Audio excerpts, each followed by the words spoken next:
Salam jumpa kembali saudara-saudara sekalian. Kali ini kita akan bicara mengenai impact atau dampak manfaat positif dari diadopsinya konsep IoT dalam kehidupan manusia.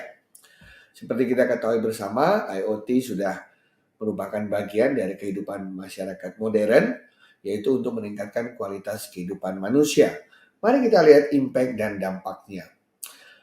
Berdasarkan dari studi yang dilakukan tahun 2019 dikatakan bahwa perusahaan yang menggunakan IoT menganggap bahwa berhasil meningkatkan produktivitas.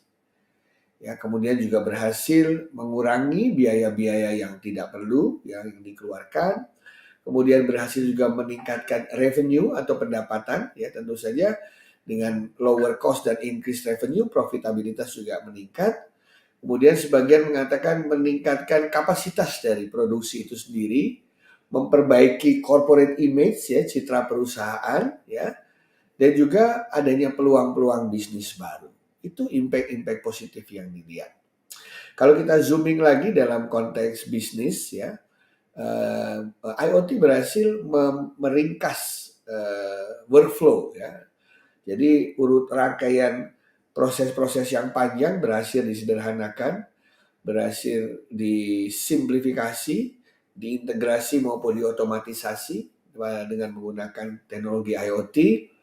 Kemudian mereka juga menganggap bahwa adanya data-data baru yang bisa membantu mereka dalam mengambil keputusan yang jauh lebih baik dan berkualitas, ya. Memperbaiki pemahaman mereka, pengertian mereka mengenai profil customer dan kebutuhannya, juga bagaimana mereka berinteraksi dengan perusahaan sehari-harinya, dan tentu saja bisa mereduksi biaya-biaya yang biasa dikeluarkan oleh perusahaan. Nah, data yang diambil dari IoT itu ternyata benar-benar bisa meningkatkan analisa kita terhadap perilaku pelanggan. Yang tadinya kita hanya mengetahui secara garis besar, dengan adanya IoT kita bisa mengetahui secara detail kapan pelanggan keluar masuk, berinteraksi dengan apa, berapa lama, dan lain sebagainya. Karena alat-alat sensor tadi menangkap setiap peristiwa yang terjadi terkait dengan perilaku dari pelanggan perusahaan. Dalam hal streamline the process, tentu saja kita tahu bahwa dengan adanya IoT banyak bisnis proses yang tidak perlu bisa dieliminasi. Proses-proses yang panjang bisa disimplifikasi, proses yang redundant bisa diintegrasikan, dan proses yang manual bisa diotomatisasikan. Sejalan dengan prinsip bisnis proses reengineering, makanya dikatakan IoT mampu men-streamline proses.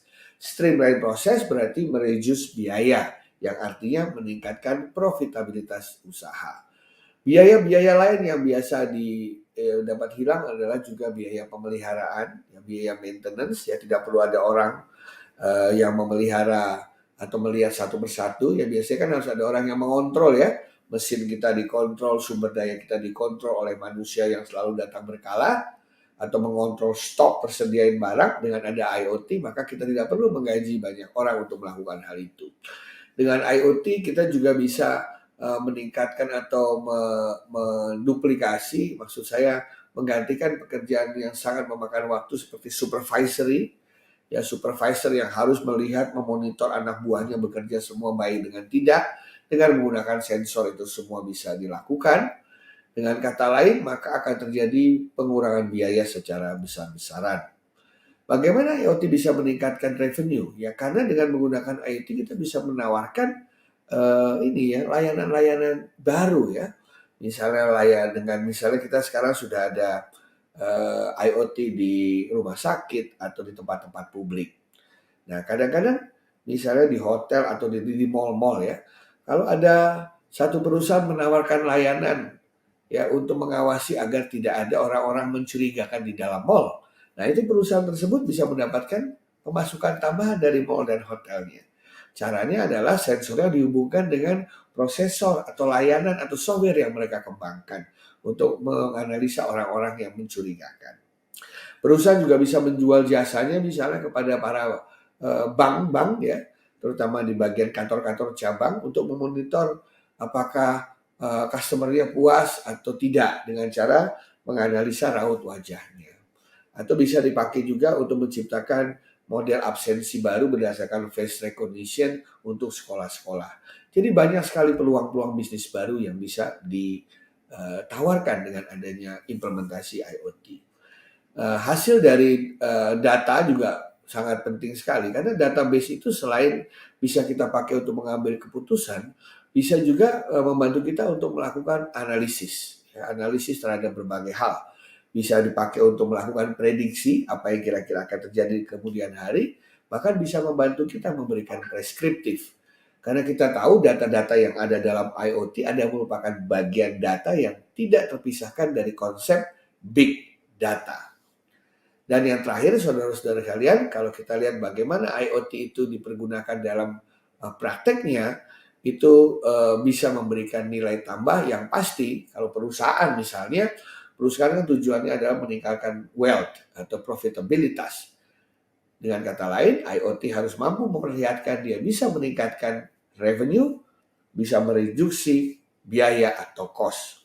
Sementara untuk perusahaan yang bukan organisasi yang bukan semacam perusahaan yang orientasinya bukan wealth, tapi orientasi ada melayani masyarakat atau punya misi-misi khusus yang lainnya, tentu saja IoT memberikan nilai tambah dalam bentuk meningkatkan kualitas layanan, meningkatkan kepuasan pelanggan, menciptakan layanan-layanan baru yang selama ini belum pernah dapat diberikan dan lain sebagainya.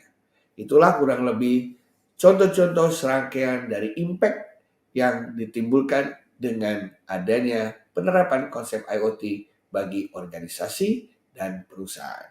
Terima kasih.